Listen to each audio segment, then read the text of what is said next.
کہ جو مشکلات ہیں ان پر غور کیا جائے اور کچھ ایسے فیصلے کیے جائیں جن کو ہم اپنی زندگی میں، اپنے سماج میں، اپنے گھروں میں، اپنے محلوں میں، اپنی برادری میں اور اپنے علاقے میں نافذ کر سکیں۔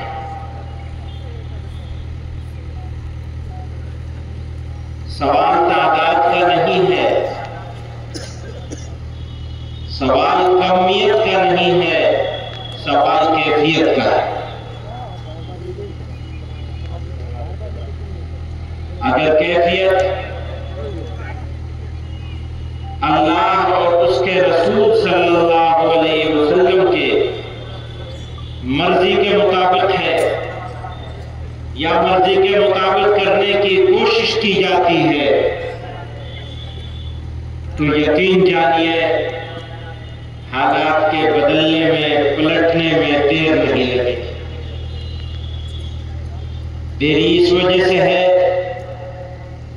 کہ ہم نے اپنے آپ کو اندرونی طور پر، داخلی طور پر کمزور کر لیا ہے۔ ملک کی موجودہ صورتحال انتہائی حساس اور فکر انگیز ہے۔ افسوس کے ساتھ کہنا پڑتا ہے کہ ایک خاص طبقے کی بالادستی کے قیام اور دوسرے طبقات کو رسوا کرنے، حاشیے پر دھکیلنے اور محروم بنانے کی باقاعدہ اور منظم کوششیں کی جا رہی ہیں۔ قابل افسوس امر یہ ہے کہ اس مکروہ مہم کو صرف حکومتی سرپرستی ہی حاصل نہیں ہے بلکہ حکومت ہی کروا رہی ہے۔ خاص طور پر جب مسلمانوں کی بات آتی ہے تو انہیں قانونی طور پر بے بس، سماجی طور پر علیحدہ اور معاشی طور پر کمزور بنانے کی سازشیں عروج پر، ان کے مذہب، ان کی شناخت اور وجود کو غیر ضروری، یہاں تک کہ ناقابل برداشت بنا دیا گیا۔ یہ حالات اس نہج پر پہنچ چکے ہیں کہ آج مسلمان خود کو راہ چلتے غیر محفوظ محسوس کرتے ہیں۔ انہیں قدم قدم پر حقارت اور نفرت کا سامنا ہے۔ جب یہ اپنے جائز حقوق کے لیے آوازیں اٹھاتے ہیں تو ان کے گھروں کو بلڈوزر کے ذریعے برباد کر دیا جاتا ہے۔ وطن عزیز میں مسلمانوں پر سرکاری سرپرستی میں جاری منافرت اور ظلم و ستم کی یہ لہر انہیں شدید مشکلات سے دوچار کر رہی ہے۔ اسی سرزمین کے ایک شاعر تھے، بڑے خوبصورت انداز میں اب سے بہت پہلے آج کے حالات پر روشنی ڈال گئے۔ غضب کی فتنہ سازی آئے ہے اس آفت جاں کو، غضب کی فتنہ سازی آئے ہے اس آفت جاں کو، شرارت خود کرے ہے اور تہمت ہمیں تہمت لگا دے ہے، شرارت خود کرے ہے اور ہمیں تہمت لگا دے ہے۔ میری بربادیوں کا ڈال کر الزام دنیا پر، وہ ظالم اپنے منہ پر ہاتھ رکھ کر مسکرا دے ہے۔ اب انسانوں کی بستی کا یہ عالم ہے کہ مت پوچھو، لگے ہے آگ ایک گھر میں تو ہم سایہ ہوا دے ہے۔ کلیجہ تھام کر سنتے ہیں لیکن سن ہی لیتے ہیں، میرے یاروں کو میرے غم کی تلخی بھی مزا دے ہے۔ بزرگوں اور دوستوں، کسی بھی مہذب سماج کے لیے عدل و انصاف سب سے بڑا معیار ہے۔ عدل و انصاف کے بغیر بڑی سے بڑی ریاست، بڑے سے بڑا ملک باقی نہیں رہ سکتا۔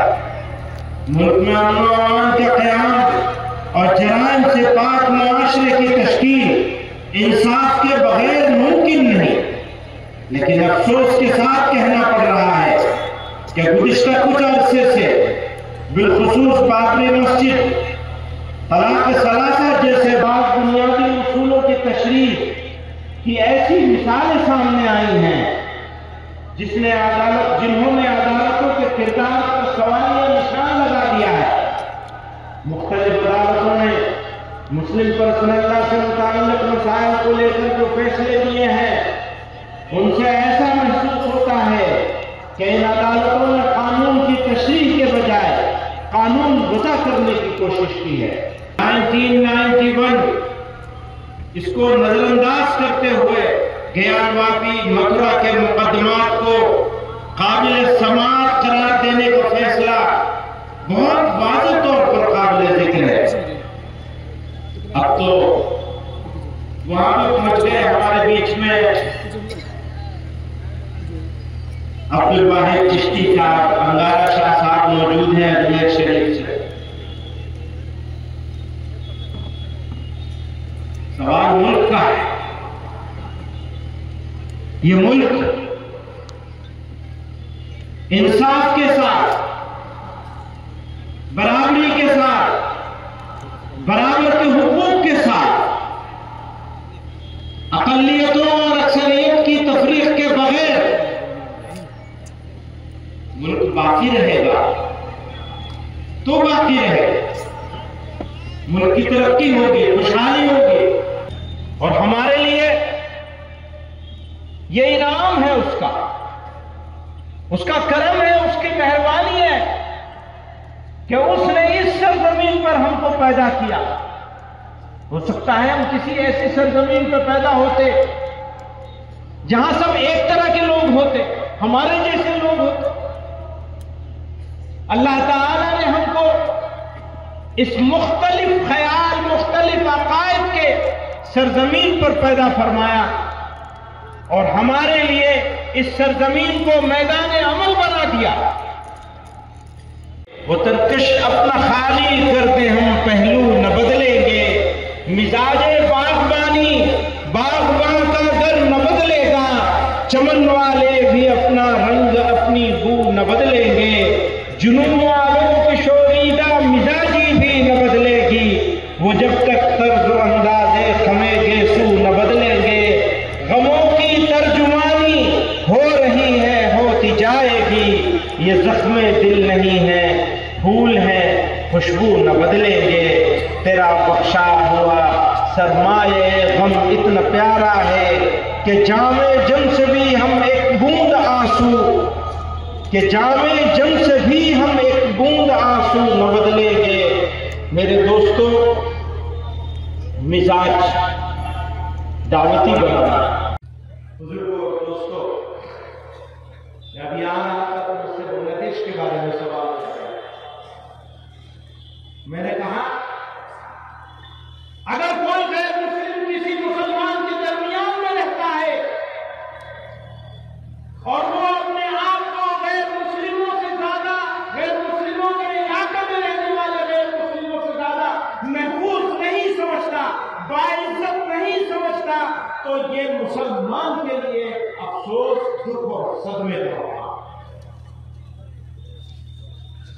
یہ مسلمان کے اوپر سوال ہے، اور اقلیتیں اس پورے خطے میں رہنے والی کسی ملک کی اقلیتیں ہوں، اگر اقلیتیں چاہے یہاں ہو چاہے وہاں ہو اپنے آپ کو غیر محفوظ سمجھتے ہیں، اگر ان کو ایسا لگتا ہے کہ ان کو عزت اور سمان نہیں مل رہا ہے، تو یاد رکھنا وہ ملک مہذب کہلائے جانے کے قابل ہے، چاہے ہمارا ملک ہو اور چاہے دوسرا ہو، چاہے بنگلہ دیش ہو، چاہے پاکستان ہو، چاہے افغانستان ہو، کوئی ملک ہو، اقلیتیں باعزت ہونی چاہیے، سمان ہونا چاہیے مائنورٹیز کا اس پورے خطے میں۔ آج ہم نے یہ خواب سجایا ہے کہ یہ فرقہ برِ صغیر اگلے 100 سالوں میں دنیا کو لیڈ کرے. امریکہ کے ہاتھ میں نہیں رہے گی. لیکن بھائی ہمارا بدل کیسے ہوگا؟ ہمارا بدل نہیں ہوگا. ہمیں لینا پڑے گا ان کو، ہمیں سامان دینا پڑے گا، ہمیں موقع دینا پڑے گا، برابر کی اپرچونٹی دینی پڑے گی. تو اگلی صدی ہماری ہے. اللہ تعالی ہمیں سچا مسلمان بنائے. صحیح